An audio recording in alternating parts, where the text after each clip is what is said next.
Lola, para nada. Pero aparte de eso, ¿hay que coger el otro micrófono, Lola? No, sí, para que se escuche fuera. Ah, sí. Sí. ¿Y entonces este para qué vale? Es para que entre por Instagram. Ah, vale. Pues por si acaso señalo algo, alguna cosita para la gente que esté en casa. Esto lo ve luego papá, lo ve mucha gente a través de Instagram.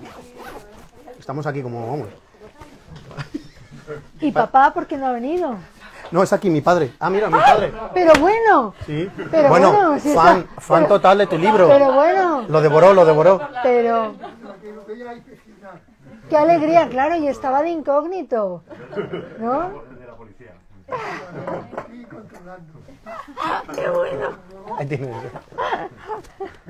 Bueno, esto sí que ha sido lo último, ha sido genial. Dice, no, si está aquí. Bueno, estamos ya en directo. También tiene libro. Están todos los amigos de la librería Rafael Alberti. Bueno, buenas tardes a los tres. Muchísimas gracias por estar aquí en este encuentro en Alberti. Todavía a domicilio y en casa. O sea, estamos en este modelo aún, bueno, pues Mixto. ambidiestro, ¿no? Y poco a poco, pero ya la semana que viene ya se acabaron los aforos, en principio, o sea que ya podremos volver a llenar la librería otra vez de gente, como te acuerdas, Elvira, las fiestas que hemos hecho aquí, ¿no? Muchísimas gracias, Elvira Lindo, siempre por venir a la librería Alberti a acompañar a gente tan estupenda como Eduardo Borda en esta tarde. Muchas gracias. Y María Castro, editora de Clepsidra, que nos van a contar un poco cómo son estas flores. Hemos llenado de flores en honor de Eduardo. Las flores que necesitamos en el asfalto, ¿no? Que por fortuna son capaces de atravesar el asfalto y recordarnos que debajo del asfalto está la tierra y el humus, ¿no? Muchísimas gracias a ustedes. Muchas gracias a ti, Lola, por invitarnos. Bueno, muchas gracias, Elvira, por aceptar la invitación y acompañarnos. Siempre es un lujo tener tu presencia, Lola, a toda la librería Rafael Alberti, también por invitarme a la firma, y a todos los que estáis en casa, que bueno, que sois muchos seguro, muchos amigos de Galicia, de Andalucía, Granada, Fran, que bueno, pues me habéis escrito diciéndome que vais a estar, y bueno, y por supuesto a María por acogernos este libro, que bueno, es un libro que ha sido cumplir un sueño, el hablar de plantas urbanas, y que bueno, pues gracias a María y a Cristina Pineda, María Castro y... Ah, pues no se oye bien. Sí, no es para que se te oiga Vale, fuera. para que se oiga afuera, estupendo. Bueno, María Castro y Cristina Pineda que han acogido este libro y lo han hecho crecer en su colección Clepsidra de tres hermanas, así que bueno, pues es un placer estar aquí con vosotros, y vamos a ver, esperemos que no os durmáis, y bueno, si lo hacéis, pues ya sabéis, apagáis el Instagram y ya está. ¿Quieres decir algo, María? Bueno, solo dar las gracias a Lola por ofrecernos aquí la posibilidad de presentar el libro, por supuesto a Elvira por haberse ofrecido también a presentarlo, y ahí con Edu decir que nos falta Raquel, que es la ilustradora, ¿no? Pero bueno, ha sido una gozada trabajar con ellos, con los dos, es un equipo fantástico, y este libro ha sido una experiencia muy edificante en muchos sentidos. Hemos descubierto muchas cosas, y yo creo que después de, bueno, lo vais a hablar supongo, después además del COVID y tal, estábamos todos con mucha necesidad de color y alegría y descubrir, ¿no? Todas las cosas que tenemos al lado y que no hemos valorado lo suficiente. Miguel Lindo, no sé si ha venido, Miguel Sánchez Lindo, que hizo la maqueta, es que no veo de lejos, entonces no sé si hay alguien por aquí que sea él. No, vale, bueno, pues él hizo una maqueta maravillosa, estamos muy contentos con el libro, de hecho ya sale la segunda edición, está funcionando muy bien, y bueno, pues os dejo que habléis tranquilamente, ¿no? Muchas gracias a todos los amigos que nos estáis viendo. Hola, buenas tardes. Yo os doy las gracias a todos y acabo así antes, ¿no? Bueno, para mí presentar a Eduardo es que es presentar a alguien que ya forma parte de mi vida, de nuestra vida hogareña, sobre todo, ¿no? Lo conocimos por su libro, El Jardín del Prado, lo conocimos cuando lo publicó. Yo creo que fue así, por el libro, ¿verdad? Sí, y Antonio me pidió una visita. Sí. Al Prado. Claro, y Antonio veía a este Eduardo que se acercaba a los cuadros, ¿no? Hasta el momento en el que llamaba la atención los ¿cómo se dicen? Vigilantes Los de seguridad, vigilantes ¿no? de seguridad del Prado, ¿no?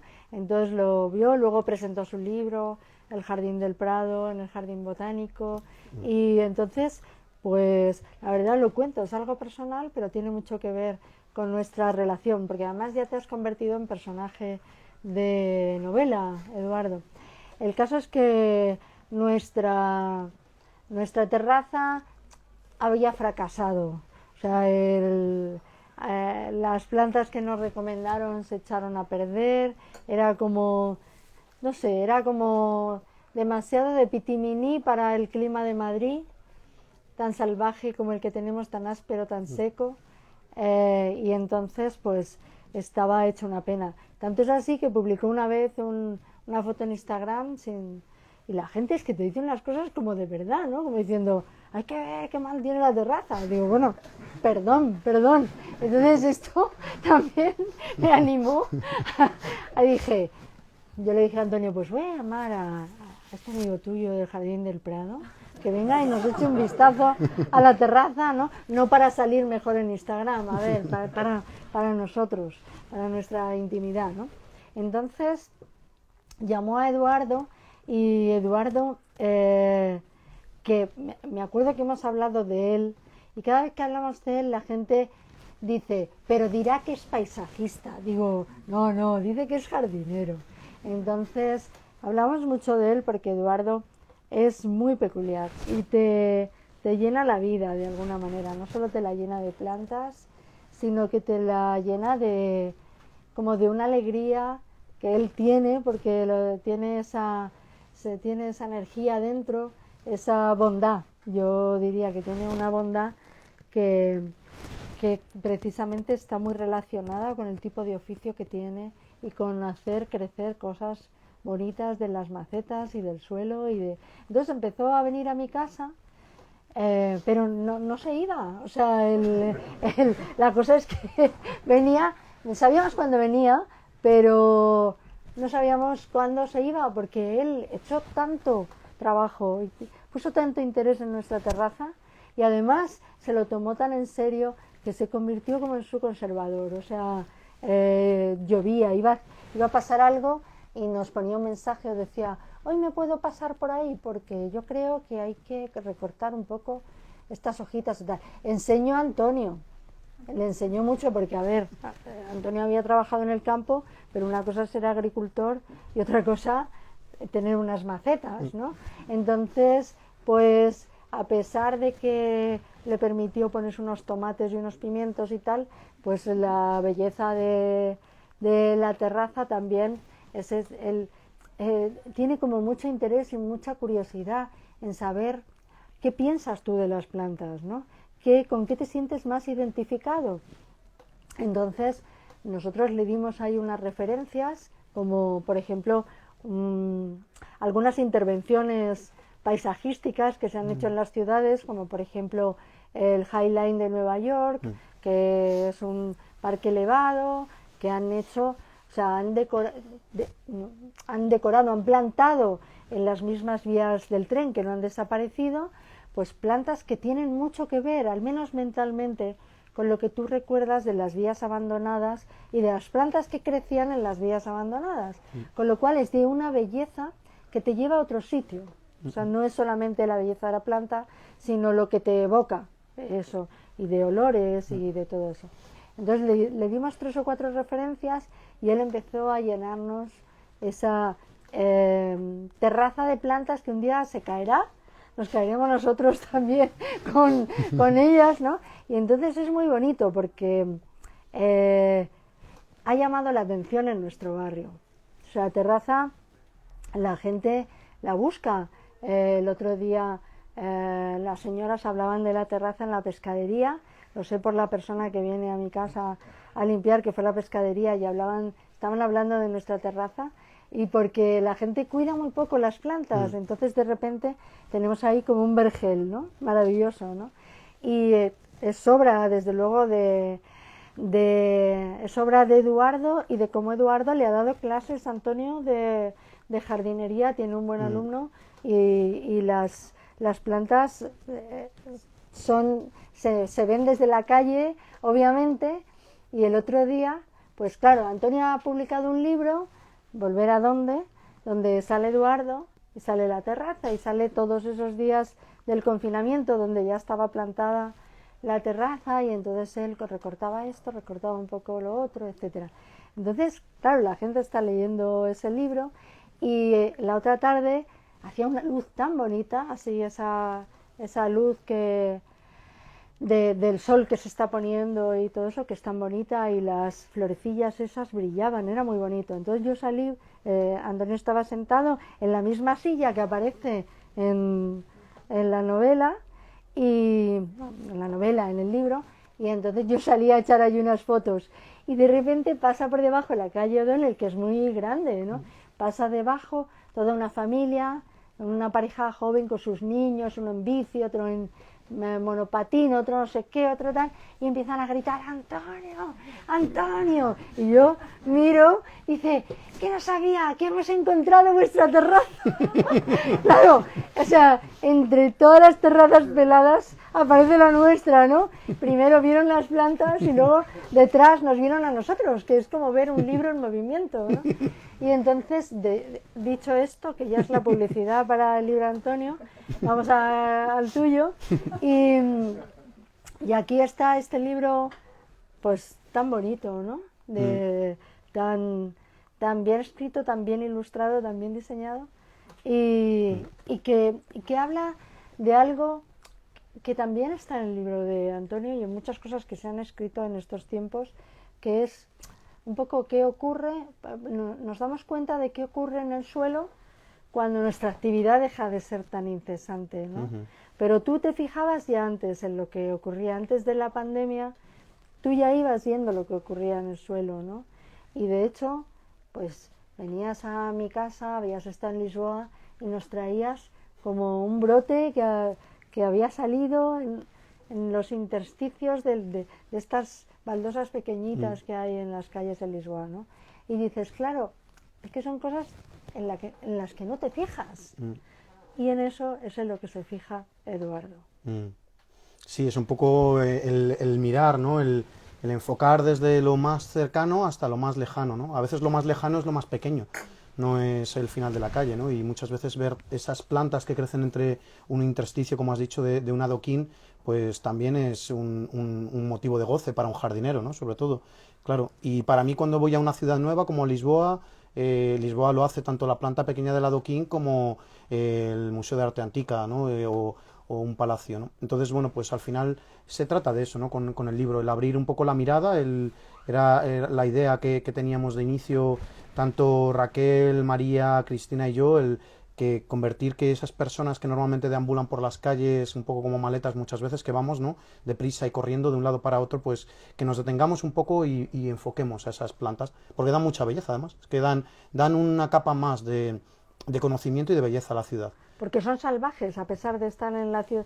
No hace falta ¿Hace falta, Lola, no, que estemos, él no? tú sí, para que se te hecho. Porque son salvajes, digo, a pesar de estar en la ciudad. Sí, son salvajes, claro, y son indomables, ¿no? Son unas hierbas indomitas que por mucho que queramos meterlas en cintura no lo vamos a conseguir. O sea, si tú, por ejemplo, todas las plantas de las que hablas aquí, las cortas y te las llevas las tratas de cuidar como en una maceta, ¿qué es lo que ocurre con ella? Pues depende, hay algunas que son muy fáciles de cultivar en maceta y hay otras que no, que van a necesitar ese descampado, ¿no? Esos son como los memes, esos que sale una planta de interior todo bien cuidada con agua mineral y está feliz, y en cambio ves otra que está creciendo al pie de una grieta de cemento y de alquitrán y está súper bien, ¿no? Entonces hay algunas que necesitan esa dureza para resistir, para hacer frente a sus ciclos vitales, ¿no? Hay plantas que si las cuidas bien, al contrario de lo que podemos pensar, pues las estás dañando, ¿no? Muchas veces. Yo me recuerdo, las malvas que subí a casa estaban más bonitas en el descampado que las que yo cuidaba. También porque estaban en su medio, ¿no? Y la raíz no se va a desarrollar tan bien como cuando nace. Una semilla que cae en una grieta va a desarrollar una raíz mucho más fuerte que la que va a desarrollar muchas veces en una maceta, que tú le vas a procurar lo mejor, pero a lo mejor para ella no es lo mejor. O sea que son salvajes realmente. Esto de una flor en el asfalto, que siempre suena muy poético, ¿no? Porque se puede ser una planta, puedo ser yo, por ejemplo. O sea, sí, totalmente.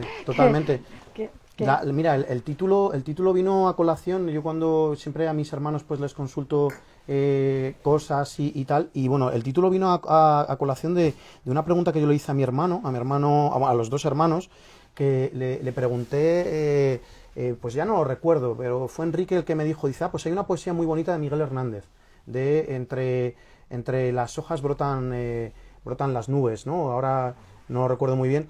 Y bueno, pues eso me llevó a pensar en hacer un símil, ¿no?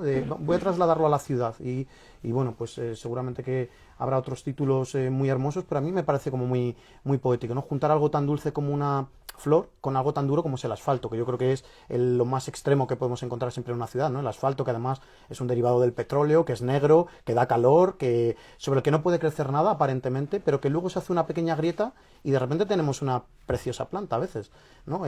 Recuerdo que Gilles Clement, que es el que nos ha hecho el prólogo, es, bueno, pues muchos lo conoceréis, muchos de los que estáis en casa, porque Gilles Clement pues es el iniciador de una mentalidad, le ha puesto nombre a cosas que muchos veíamos y sobre todo ha hecho un manifiesto que es maravilloso, ¿no? Sobre todas estas hierbas en las ciudades, ¿no? Es un ecosistema más.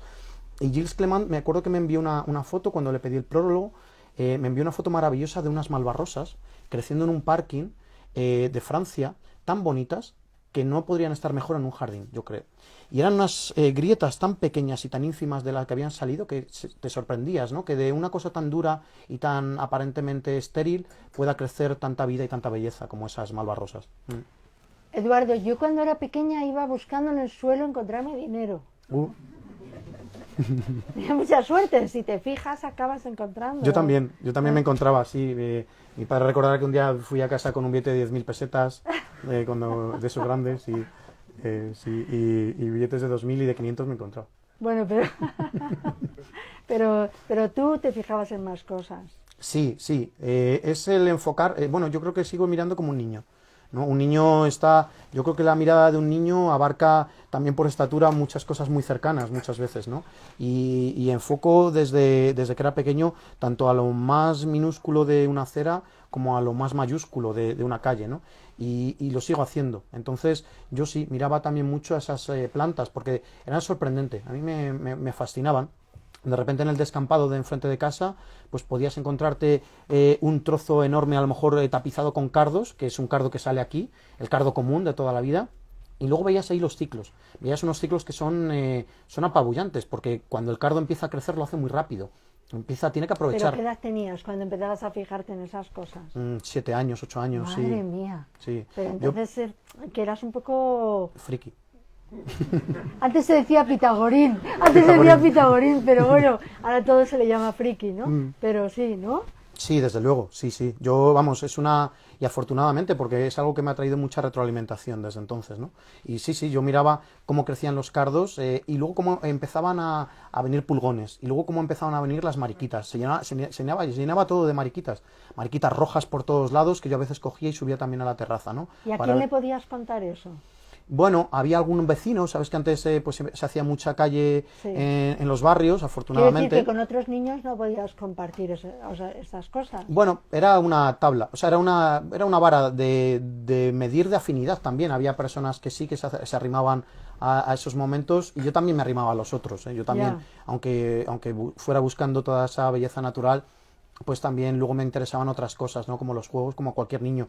Pero sí que es verdad que en los campamentos o en los sitios a los que iba, siempre mi foco primordial era la naturaleza y era mi fin primordial. Entonces, bueno, pues es algo que he ido manteniendo, es algo que esa mirada la he seguido cultivando, ¿no? Y hay algo muy interesante, que los niños del centro de la ciudad tienen parques, pero los niños de los barrios periféricos teníamos descampados. Afortunadamente. O sea, que también... Teníamos parques en proyección siempre, ¿no? Pero que no acababan nunca de rematarse, ¿no? Al menos yo supongo que sería así en Carabanchel. Sí. Y era así en mi barrio, Moratalaz.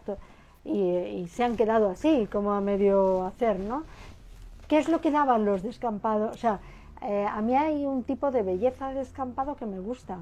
Justamente, es que es una belleza que es muy llamativa si la quieres ver, Es una de las cosas que dice Gilles Clement, ¿no? Con ese tercer paisaje, ¿no? O con toda esa belleza de esas plantas que van de un lado para otro colonizando espacios yermos. Son espacios además que son muy efímeros muchas veces, porque un descampado puede estar hoy, como muy bien has dicho, y luego desaparecía por la dinámica de la ciudad, luego se construía y ese descampado que aportaba Pero tú, por una isla de ejemplo, vida. un descampado que siga siendo descampado hoy, ¿qué harías con él? Dejarlo que siga su ciclo, porque la naturaleza no lo va a hacer mejor que... O sea, nosotros no lo vamos a hacer mejor con la naturaleza, porque al final se convierten en islas. Yo recuerdo, tenemos un muy buen naturalista y muy buen divulgador en España, que es Javier Grijalbo, y Javier Grijalbo, que tiene un libro maravilloso que es La Flora de Madrid, es un libro que es indispensable a nivel visual y cómo está editado, autoeditado además, lo cual tiene mucho más mérito porque Javier Grijalbo es además ilustrador. La Flora de Madrid. Flora de Madrid, sí, Flora de Flora de Madrid. Madrid. Javier Grijalbo tiene un blog muy bueno y ahí se pueden encontrar los datos. Pues yo recuerdo cómo Javier Grijalbo hizo, en compañía de algunos colegas más, hizo unos carteles para mostrar en las escuelas. Eran carteles que eran con el sencillo título de Descampados. Eran varios paneles donde se mostraba la riqueza que puede aportar un descampado a la ciudad. En un descampado no es solo una tierra yerma donde crecen unos hierbajos, sino que es una tierra muy rica en la que los ciclos se manifiestan de una manera muy intensa, si los quieres mirar. Y además actúan como islas, un reservorio de biodiversidad dentro de la ciudad, porque son muy atractivos para mariposas, coleópteros, de todo tipo de animalillos, y esos animalillos lo que van a hacer va a ser colonizar otras áreas de la ciudad que a lo mejor no son tan salvajes como ese descampado. O sea que cuando vemos un descampado, como tú muy bien has dicho, en Moratalaz, en Carabanchel, no hay que pensar que es una tierra yerma, sino que es un núcleo y un reducto de vida salvaje que va a colonizar otras partes de la ciudad y que debemos de respetar y mantener tal cual. Claro, bueno, un constructor en un descampado veo otra cosa, ¿no? Es como, me acuerdo, no sé por qué me viene ahora a la cabeza, la madre de Manolito veía una vaca y veía un filete, o sea, que cada uno ve en las cosas lo que quiere ver, ¿no? El libro lo tenías muy pensado antes de la pandemia. No, el libro yo no lo tenía pensado. El libro, bueno, quizás debería de pensar que, igual que a lo mejor El Jardín del Prado fue un libro que se fue gestando años antes de haberlo escrito tan siquiera, el libro de Una flor en el asfalto, pues quizás desde que era niño estaba deseando escribirlo, ¿no? Realmente la idea de escribir un libro sobre hierbas urbanas fue de Raquel Aparicio, que fue la que me contactó y fue la que me dijo, Edu, ¿te apetece escribir un libro de hierbas urbanas? De hierbas, bueno, me dijo de malas hierbas, ¿no? Ya en nuestro entorno ya lo hemos suprimido y yo le dije, digo, sí, claro que sí, digo, porque es algo para lo que estoy preparándome desde que era un niño, sinceramente. Entonces, para mí ha sido muy, muy natural el fluir, ¿no?, de la escritura. Ha sido una manera muy, muy natural de conectar con unas plantas que me han dado mucho a cambio de nada, de simplemente observarlas. Oye, ¿y no haría falta que dejaran en los jardines que se intervienen tanto en España esas malas hierbas de las que tú hablas? ¿No haría falta un poco más de salvajismo? Sí, desde luego. Es algo que, de nuevo, Gilles Clement, que le debe estar pitando el oído de tanto mencionarle, propone de una manera muy activa, ¿no?, con sus manifiestos. Es una forma de que el jardín se convierta en algo mucho más dinámico y donde el jardinero se convierta también en un instrumento de la naturaleza. Porque pensamos que el jardinero tiene que domar a la naturaleza y tiene que haber un ten con ten, ¿no? Tiene que haber un entendimiento con el entorno en el que tú estás gestando ese jardín. Porque el jardín, además, no hay que olvidar que si el jardinero desaparece, en cuestión de pocos meses se convierte en otra cosa que es lo que la naturaleza quiere. Entonces, lo que hay que encontrar es ese equilibrio. ¿Qué es lo que quiere la naturaleza? ¿Qué es lo que está germinando aquí normalmente? Y quizás mucho de lo que germina ahí se puede dejar.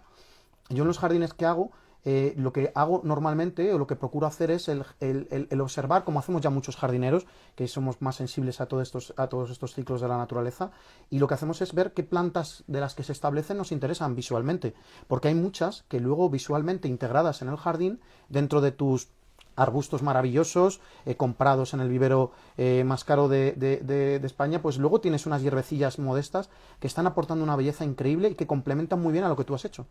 Entonces a veces se trata de pintar, ¿no? Tengo un amigo, Fran, jardinero en la Alhambra, que él lo que hace también, por ejemplo, con la desbrozadora es pintar.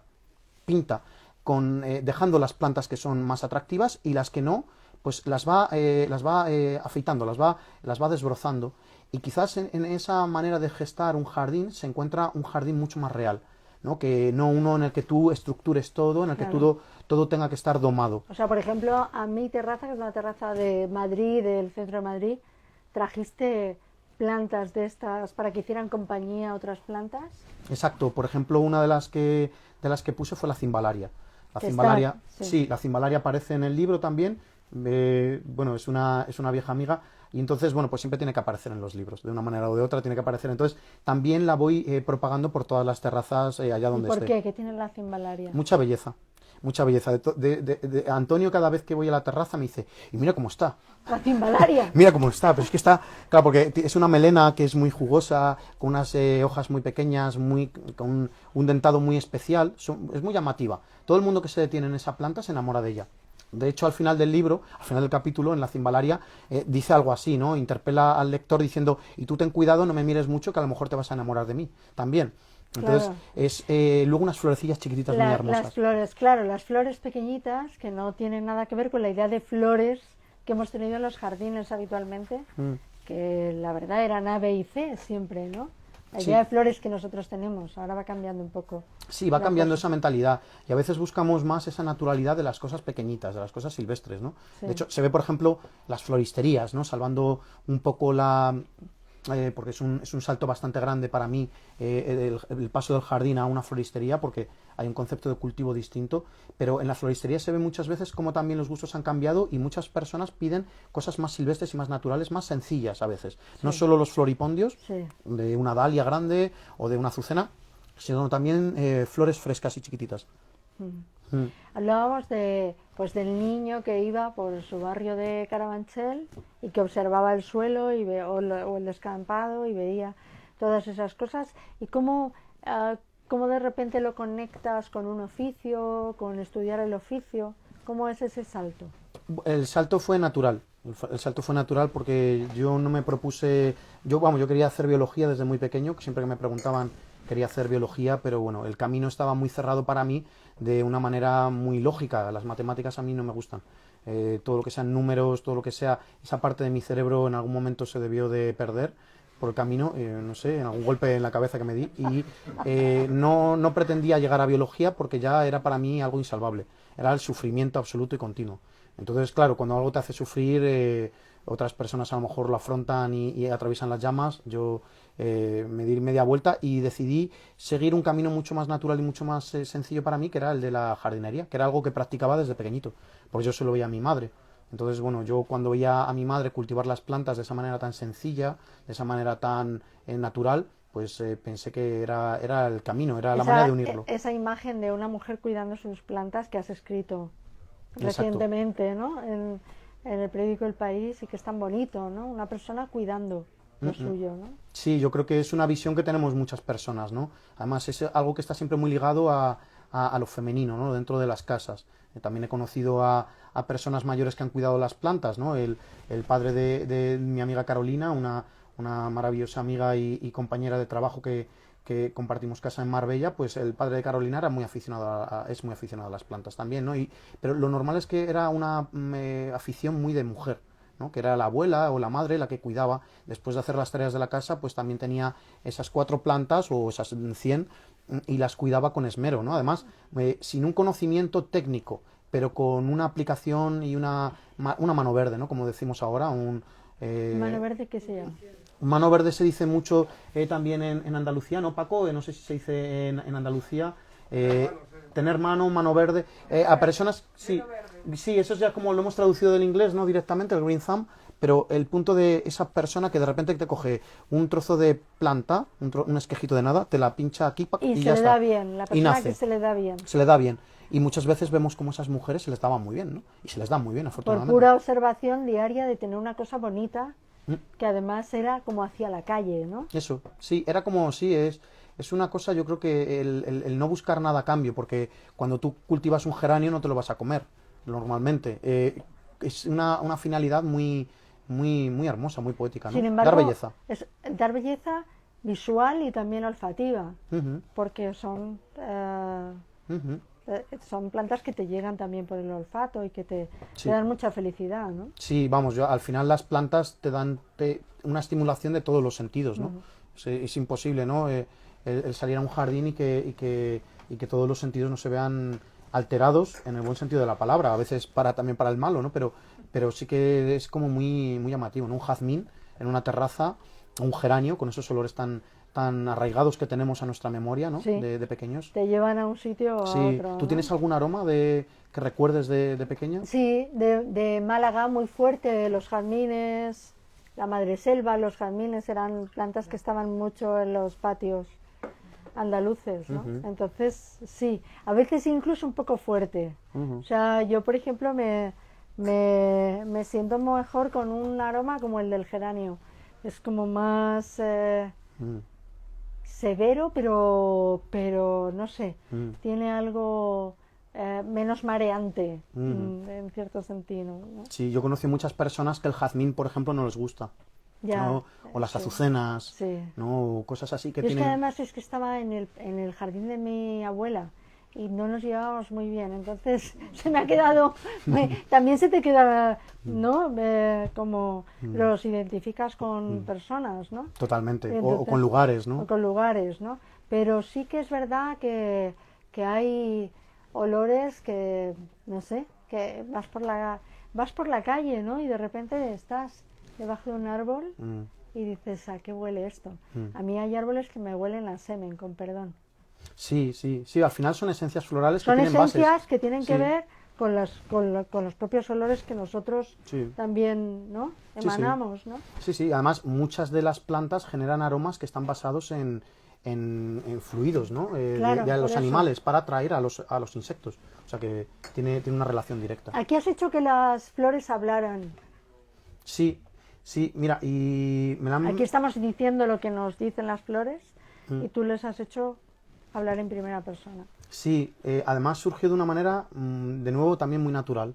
Era, bueno, tú lo sabes de sobra, yo para mí, claro, yo para mí todo es un descubrir, porque yo no escribo habitualmente. Entonces, el tema es que cuando empecé a gestar el libro, había que encontrar un tono, y el objetivo era enseñar, yo quería un libro muy divulgativo.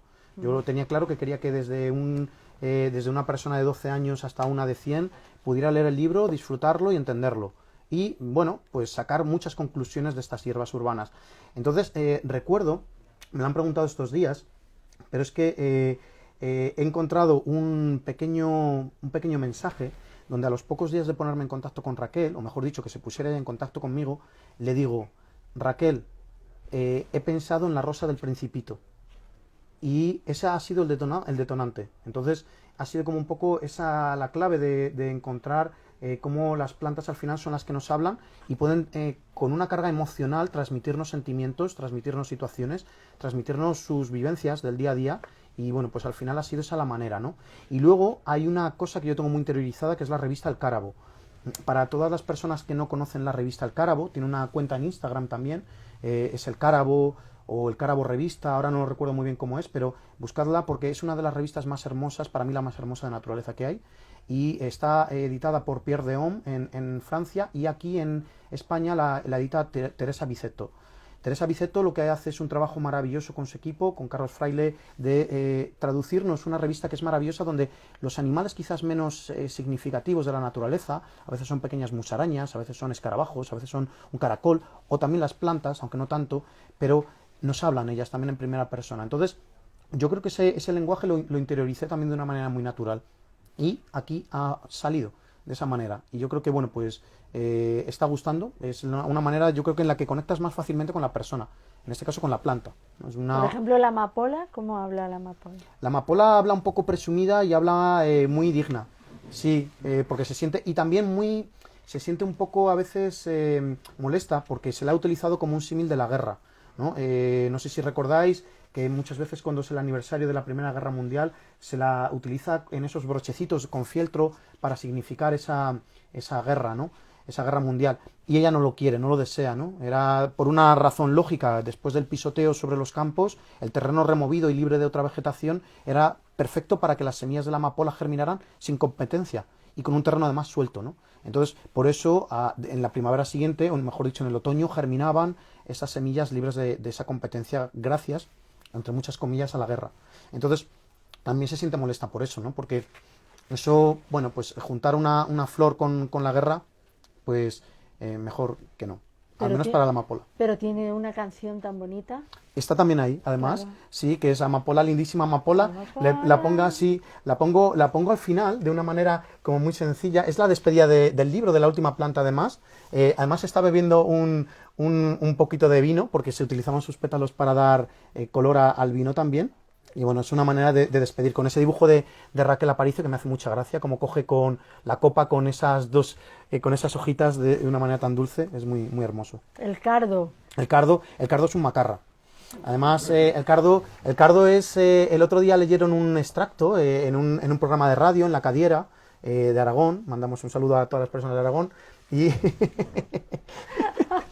a ver si me contratan. Sí. Bueno, pues el tema es que el cardo, pues hicieron una intervención muy bonita poniendo una voz de macarra, pero que me costó contener la risa porque lo hizo perfecto, ¿no? Dice, ¿qué pasa? Tengo pinchos, ¿has visto? Tengo hasta la última espina bien colocada y tal. Es que lo dijo de una manera. Entonces el cardo, claro, tiene una sensación muy punky, ¿no? Todos los cardos, quizás, bueno, pues esa manera de verlo desde nuestro lado humano, pues le damos esa sensación un Fíjate poco que se macarra. decía, eres un cardo. Ah, sí. Pues fíjate que luego, aunque nos digan eso, de eres un cardo, hay muchas personas Se equivocan, hay que reivindicar la belleza del cardo. Muchísima, muchísima. Hay personas además que lo cultivamos y lo dejamos siempre, ¿no? Estamos siempre pendientes de si sale un cardo en el jardín, mantenerlo y dejar que crezca. O sea, el cardo sale, boom.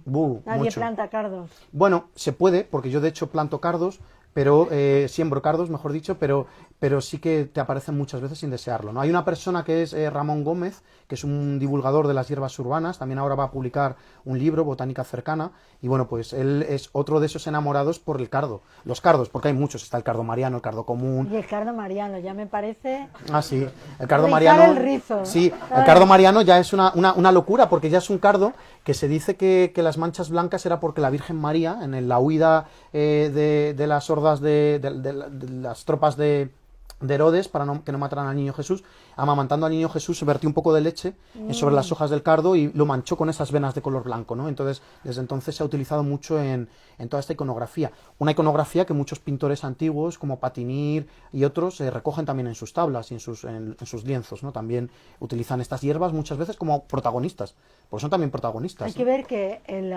digamos que los estereotipos que tenemos sobre qué es lo que tiene que saber un jardinero, qué es lo que tiene, o sea, los oficios manuales los tenemos completamente estereotipados en España, ¿no?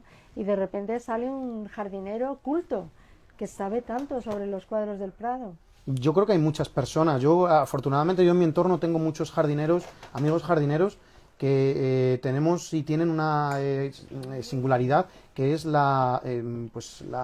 ¿cómo se dice? La pregunta continua, ¿no? La inquietud, la motivación por aprender, ¿no? Y también, no solo de tu oficio, sino también de otros.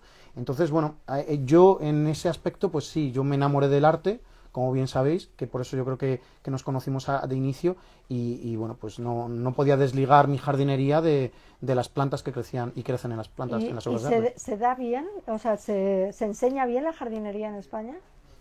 Como todo, va a depender del profesor. Ya. Esto es así. Entonces, bueno, pues por desgracia no hay una educación reglada que dé importancia a los oficios. Esperemos que en siguientes años esto se mejore, porque al final es la base. Porque necesitamos muchos jardineros. Tú lo has Más visto, lo hemos visto todos. Sí, necesitamos todos. Lo hemos visto ahora con la cuarentena y con ese enclaustramiento. Hemos visto qué oficios eran indispensables y cuáles eran más dispensables, ¿no? Entonces, bueno, pues la jardinería, por supuesto, tiene que ser uno de los que sostengan la vida en la ciudad. Una ciudad sin jardines, hay muchos estudios de estos que son muy curiosos, ¿no? Hicieron, pues, de estos se podrían escribir textualmente páginas y páginas. Los barrios donde hay menos vegetación ocurren más crímenes, de robos, de violaciones. Los barrios donde hay más vegetación hay una vida más relajada. Los hospitales que tienen más plantas se utilizan menos analgésicos y el periodo de dar de alta a esos pacientes es más corto. Es curioso, que los que no las tienen. Hace no mucho leí otro estudio, pero es que de esos hay miles, donde llenaban una clase de chavalitos, niños pequeños, de plantas, la convertían en una selva. Bueno, pues se transformaba esa clase en un entorno en el que el acoso escolar desaparecía, porque nos hacen bajar los biorritmos, nos hacen bajar nuestra pues esa agresividad que a veces tenemos, ¿no? y que en ciertos ámbitos es mayor En las oficinas que tienen plantas la productividad mejora, porque el estrés es menor también. Entonces, bueno, pues eso aplicado a todo, pues hay que ¿Y en promulgarlo. cuanto a las ciudades, dependen del clima o dependen de los jardineros? Depende de las políticas que estén al frente, claro, porque al final, dicen, no es que no es lo mismo cultivar plantas en Madrid que en Valencia o en Galicia, por supuesto. Mucho más fácil va a ser cultivar un jardín mucho más pletórico y mucho más verde y mucho más rico fácilmente en una Málaga que en un Madrid, desde luego, porque en Madrid tenemos, en toda la zona centro, Castilla, Valladolid, tenemos una climatología que es muy extrema. Si tú eres capaz de cultivar plantas en Madrid, lo puedes hacer en cualquier lado, porque aquí tenemos una sequedad ambiental que es muy alta, sobre todo en el verano, también en el invierno, porque a veces el invierno puede venir muy seco en algunos momentos, y luego las lluvias están muy concentradas, y luego hay periodos de sequía largos. Entonces, eso pues hace que las plantas de un jardín no estén tan pletóricas como en Cádiz, o en Málaga, o en Santiago de Compostela, o en Vigo. Pero podemos conseguir, por supuesto, tenemos plantas muy adaptadas. Lo único que hay que mirar es al entorno. Las encinas, una encina no va a pedir agua una vez establecida, y otras muchas plantas, ¿no? Entonces hay que luchar con lo que tenemos.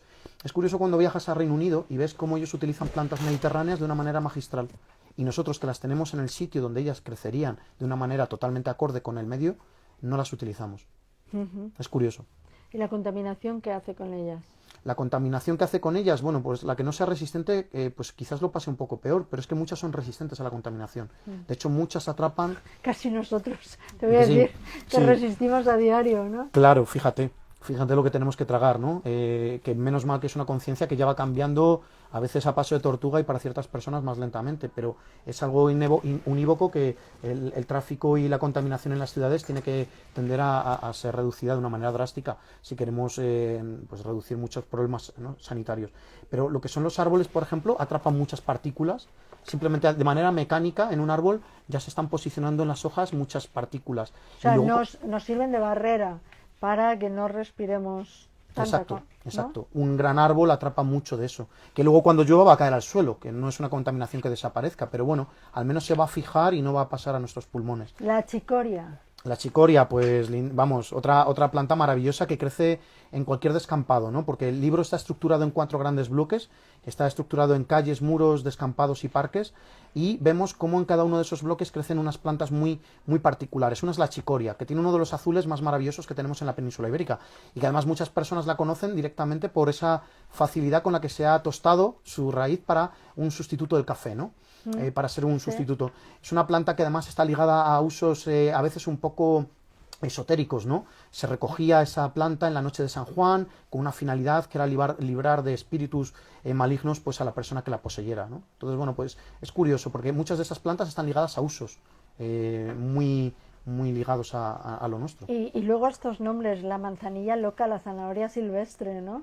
Que Sí, una manera de significar que son poco útiles, ¿no? Cuando a una planta se le daba el apellido de loca, ¿Quién se come la zanahoria silvestre?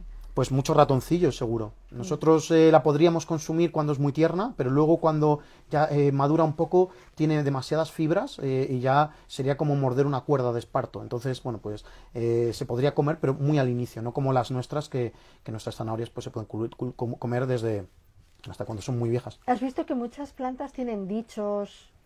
Se Sí. utilizan mucho para el lenguaje, ¿no? Sí, La malva, por ejemplo. La malva. Hoy Luis Algorri, que ha hecho una magnífica reseña en el diario 20 Minutos, pues mencionaba que la malva, por ejemplo, que no había mencionado lo de criar malvas. Claro. Es verdad que de manera impuesta dije, pues mira, no voy a hablar de lo de criar malvas, porque no, pero es verdad que muchas veces son cosas peyorativas, ¿no? Con muchas de estas Ya. hierbas, son cosas que no vienen al caso, ¿no? Decir, bueno, pues es aumentar ese no mirarlas, ¿no? Y bueno, pues al final muchas nos dan belleza.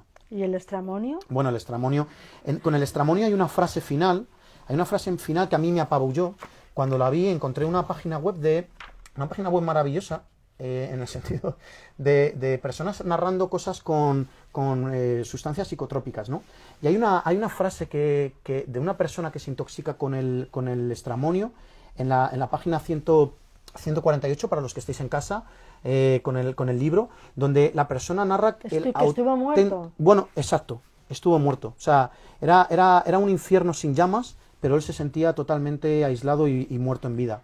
También había historias de los niños que se comían O sea, este que se comió en mi pueblo había uno que se comió las bolillas y dicen que desde entonces estaba... Pues el estramonio podía No voy a ser. decir el apellido. Pero bueno, podía ser, ¿no? Bueno, Sí, sí, bueno, a ver, las plantas, claro, las plantas, yo a mis alumnos siempre les digo que una planta no puede salir corriendo, ¿no? No puede defenderse como nosotros subiendo a un árbol, ¿no? Si viene el león, pero tienen que generar alcaloides y otras sustancias tóxicas para que si a algún herbívoro se le ocurre comerla, pues que sea la última vez que se le pase por la cabeza, ¿no? Normalmente son sustancias que dan sabores muy amargos a la planta, entonces no es problema al primer bocado, ya simplemente al olfato, sí, porque hay muchas personas que te dicen, oye, pero es que tengo gatos, es que no puedo poner plantas en casa. Digo, bueno, el gato normalmente, yo lo se que da cuenta. saben, son más listos que nosotros y no van a tener problema. Pero es verdad que muchas de esas plantas son venenosas, pero nadie va a arrancar plantas porque sean venenosas, ¿no? Igual que nadie va a suprimir la electricidad porque tú metas los dedos en el enchufe y te maten. Pero fíjate que se comieron muchas plantas de lo que crecía en Madrid en la guerra. Muchas, muchas. Y de hecho muchas se siguen utilizando. Es un ámbito más rural y un ámbito más de esa gastronomía de guerrilla un poco, ¿no? De pobreza, pero que muchas personas mayores y ahora, afortunadamente, nuevas generaciones están utilizando de nuevo. De hecho, en el libro se recogen, era una de las cosas que pretendía, ¿no? El recoger muchas de estas usos, ¿no? Hay una enciclopedia maravillosa que es la Enciclopedia de la Biodiversidad, que es editada en España por Ramón Morales y por Javier Tardío y otras muchas personas. Se puede descargar gratuitamente en Internet a través del Ministerio de Agricultura.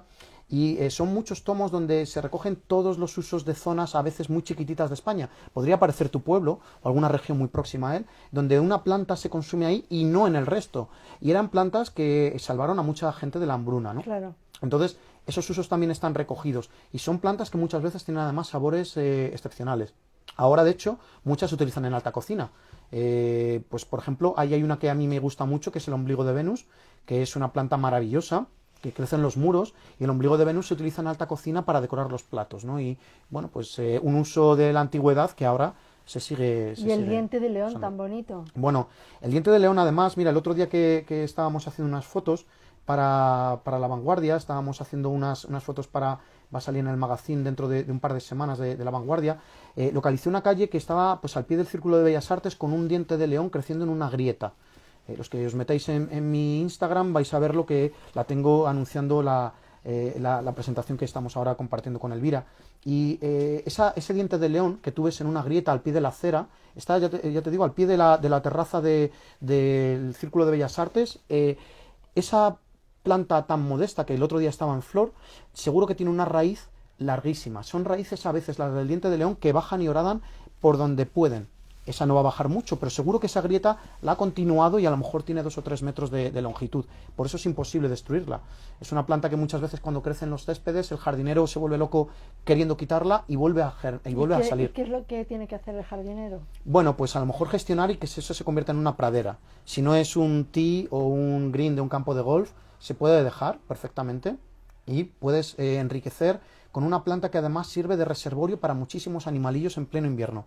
En el invierno los polinizadores tienen un problema, que es que no encuentran tantas flores. Entonces, esas floraciones que de repente ocurren en enero y en febrero son maravillosas porque alimentan a muchos insectos que no han muerto y que están, pues el día que sale un poquito el sol, aprovechan esos rayitos de sol para buscar alguna flor y alimentarse con un poquito de néctar que les permita sobrevivir quizás a la siguiente semana de lluvias y de frío. El diente de león está ahí para ellos y en un césped pues es indispensable, así que muchas veces lo que hay que convertir son esos céspedes que a veces son tan sosos, tan siesos, tan uniformes, Sí. tan faltos de vida, convertirlos en praderas, para ver los ciclos también en una pradera. Y eso lo hacen mejor en otros países, tienen más conciencia. Bueno, los ingleses para el tema del césped son pulcros, ¿eh? No quieren ver ni una sola hierba de hoja ancha, que es como se llama a todas las hierbas que no son las gramíneas, que son típicas del césped. Pero se hace mucho mejor, sí, porque los ingleses también, al lado de esos céspedes también cuidados, También tienen mucha exuberancia. eso, tienen esas praderas naturales, que a veces lo único que hay que hacer es segarlas. segarlas 1, 2, 3, 4, las veces que tú quieras al año y permitir que los ciclos se vayan promulgando allí. ¿Y de la pamplina? Bueno, la pamplina es una de las 5 plantas más extendidas por el mundo. La pamplina es una de esas plantas que además tiene un verde galáctico que cada vez que alguien la mira dice qué verde más bonito, ¿no? Es un verde que es muy llamativo, ¿no? De hecho, el inicio del capítulo lo narro con una canción de Johnny Cash que dice que Johnny Cash en una canción que es muy famosa del country, yo no soy muy aficionado al country, pero con Johnny Cash sí, hay muchas que sí que me gustan. Johnny Cash habla en una canción en la que dice yo he estado en todos sitios, ¿no? Y empieza a mencionar como 60, 70 ciudades o más, ¿no? La pamplina es una de esas plantas que ha colonizado el mundo entero, con una sencillez y con un silencio brutal. Una de sus tácticas es crecer en zonas de sombra. A ella, que es muy menuda y muy pequeña, no le importa crecer sombreada por otras plantas mayores, al contrario que otras muchas que necesitan del sol. O sea que esa es una estrategia, cada una cumple su función y cada una tiene su nicho para crecer. Fíjate que todo parecen palabras del lenguaje común, ¿no? Porque está pamplina, está chiribita. Chiribita, te hacen los ojos chiribitas, ¿no? Sí. Que es una cosa preciosa. Y además son plantas que muchas veces están ligadas, como tú antes has dicho, a muchos dichos, ¿no? Y la chiribita, ¿no? Esa margarita tan sencilla, tan tierna, que está ligada mucho a nuestros procesos amatorios, ¿no? De hecho aparecen en todos los manuscritos medievales, es muy común el ver las chiribitas apareciendo en esos bordes de manuscritos o en las letras capitulares, aparecen esas chiribitas como símbolo de ese amor, a veces un amor terrenal, a veces un amor más divino, pero una planta que simboliza esa compasión también de Cristo, ese renacer de primavera, porque muchas plantas de estas que aparecen en el libro nos dan mucha alegría cuando renuevan ciclos, ¿no? Y de repente que aparezcan en primavera es como una especie de recordatorio de que seguimos vivos, ¿no? Después del invierno, a lo mejor, de esa noche Eso, que muy representa. machadiano, ¿no? Lo Sí. que el corazón espera, ¿no? Que... Oh, qué bonito. No, bueno, el famoso poema que se dedica a un olmo seco. Ah, qué bonito. Ah, qué bonito. Sí, Oh, sí, qué sí, bonito. seguro lo has oído. Qué bonito. Oye, ¿qué me dices del trébol? Bueno, el trébol. El trébol es una de esas plantas que además desde pequeño nos llama mucho la atención. Quizás porque en algún momento nos dicen también eso de buscar un trébol de 4 Sí. hojas, ¿no? ¿Tú Buscar has esas. encontrado alguno? Sí, y de 5. De 5 hace unos meses, que además le envié una foto a Raquel Aparicio, la ilustradora del libro, cuando me lo encontré. Estaba hablando con un amigo por teléfono y justo, un trébol de 5 hojas. Son mutaciones naturales que tienen las plantas y da mucha alegría, ¿no? El encontrarte un trébol de 4 hojas, ¿no? Y además, el trébol es otra de las plantas indispensables en un césped, ¿no? Que también nos aporta mucho néctar y mucho polen a insectos polinizadores. También otra maravilla, ¿no? de la adaptación en esas praderas. Has nombrado a mucha gente que ha escrito libros y todo eso, pero ¿qué sois? Como una, no sé, una secta o Exacto. algo así, ¿no? Sí, bueno, hay una persona que no he mencionado que es Aina Erice, que tiene un libro maravilloso que es el libro de las plantas olvidadas. Aina Erice es una grandísima divulgadora botánica que un día me decía algo así como, no está muy bien establecer simbiosis, ¿no? Lo que hacemos al final es imitar a las plantas. Si tú coges cualquiera de estas plantas, esta planta no está sola, ¿no? Ese ombligo de Venus, esa parietaria, esa malva, esa ortiga no crece sola. En sus raíces está haciendo funciones vitales y básicas asociadas a bacterias y hongos. Muchas a hongos, ¿no? Con esas micorrizas. Luego, a nivel aéreo, se está asociando a muchos insectos y a otros muchos animales. Entonces, lo que nos enseñan también estas hierbas urbanas es que no pueden crecer solas, sino que tienen que apoyarse en el resto. Y a veces en otras hierbas, y muchas veces en otras hierbas. Entonces, yo creo que cada una de las personas que amamos este mundo verde necesitamos apoyar a la otra, porque de esa manera, pues el mensaje al final esto es divulgar y es Bueno, transmitir. es un mensaje para todo el mundo, ¿no? Exacto, O es sea, transmitir. Quiero decir que en el tiempo de pandemia muchas personas hemos sido conscientes de la comunidad, ¿no? Exacto. Más que de la individualidad, que siempre somos conscientes de ello, sino que nos necesitamos Eso los es. unos a los otros, ¿no? Eso es al final imitar a la naturaleza. ¿Cuál era la que le gustaba a Antonio? ¿La cimbalaria? La cimbalaria que es de una belleza, porque además esa cimbalaria que yo voy promulgar, hoy me ha salido promulgar, ya lo he dicho 6 veces, esa cimbalaria que yo propago, que yo semillo, es semilla, valga la redundancia, de uno de los muros de la Alhambra, de Granada, que yo además es una semilla que yo recogí pues ya hace muchos años y sigue viable y sigue germinando bien. O sea que son también una manera de recordarnos a, como tú antes has dicho, a sitios y a lugares, ¿no? A esa Granada o a esos lugares. ¿Y llamarte más tuerzo? Bueno, Esto es regular. Eso es regular, eso es muy chungo, ¿no? Pero es un mastuerzo, sí, eso es como un elefante en una cacharrería, ¿no? Siempre a mí me suena, ¿no? Pero el mastuerzo luego tiene mucha belleza, también si lo ves. Es como, sí. Ya, y la ortiga Bueno, tiene la cosa esa de ser un poco peligrosa, ¿no? bueno, peligrosa no para todo el mundo, porque hay personas a las que les encanta el urticarse, ¿no? De hecho, en rituales amatorios se iniciaban con el urticado, ¿no? De ciertas partes que no puedo mencionar. Entonces, es una manera también de encontrarle a una planta que quizás sea muy áspera una utilidad. Está Y el cortalenguas. el Sí, cortalenguas, esto que te hacía sangre si te lo... Virgen Santa, Sí, ¿no? sí. Bueno, yo es que era un poco también así, niña, de hacer cosas. Sí, sí, una planta que tiene unos pinchitos y entonces te lo pasabas por la lengua y enseguida te brotaba la sangre. ¿Era pequeña, era chiquitita? Sí, sí, sí. ¿Y con hojas acintadas? ¿O ya no te acuerdas? Acintadas, no sé. ¿Así pero- alargadas? Sí, sí, ¿Sí? sí, sí. Ay, pues esa no la recuerdo.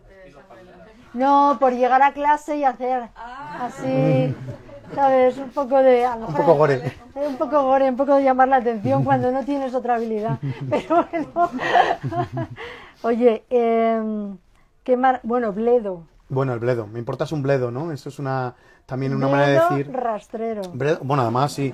Ya eso es peor. No me importa es un bledo rastrero. Ya es peor. Peor que nada. Bueno, Sí. también hay que estar salpicado de humor, ¿no? Que... Sí, bueno, era una manera también de eso, de darle ligereza al libro, porque yo lo que pretendía era precisamente eso, que un chaval o que una persona que a lo mejor no se haya internado nunca en el mundo de las hierbas se interesara desde pues ese humor también, ¿no? Y desde la singularidad. Porque no es un libro sesudo, no es un libro en el que se recojan medidas, de hecho las medidas están recogidas. Un día pensaba, digo, que qué mejor manera de recoger. Yo para las medidas he dicho que las matemáticas a mí no me gustan. A mí que de repente me digan que una planta mide 75 centímetros, sí, bueno, lo veo. Pero si me dicen que mide 3 latas de Coca-Cola o de cerveza, pues Te haces una idea. sí, lo veo más, ¿no?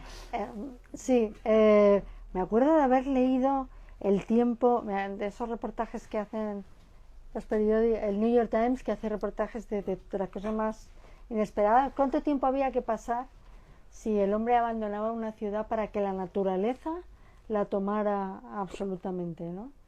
¿Cómo te imaginas tú eso?